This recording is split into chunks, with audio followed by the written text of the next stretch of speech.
चाळीसगावात माजी नगरसेवक बाळू मोरे यांच्या मुलावर प्राणघातक हल्ला करण्यात आला आहे। या हल्ल्यात अंकुश मोरे याच्यावर चॉपरने वार करण्यात आले। या हल्ल्यात अंकुश हा गंभीर जखमी झाला असून त्याच्यावर चाळीसगावातील देवरे हॉस्पिटल येथे उपचार सुरू आहे। हल्ल्याप्रकरणी 9 जणांवर चाळीसगाव शहर पोलीस स्टेशनला गुन्हा दाखल करण्यात आला आहे।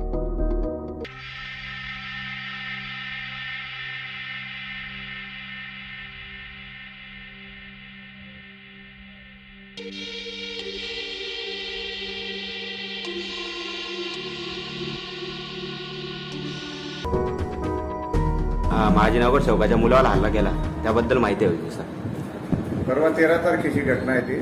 दुपारी 2:30-3 वाजेच्या सुमारास बाळू मोरे यांचा मुलगा अंकित मोरे याला 7 ते 8 मुलांनी चॉपर आणि लाकडी दांड्यांनी मारहाण केलेली आहे।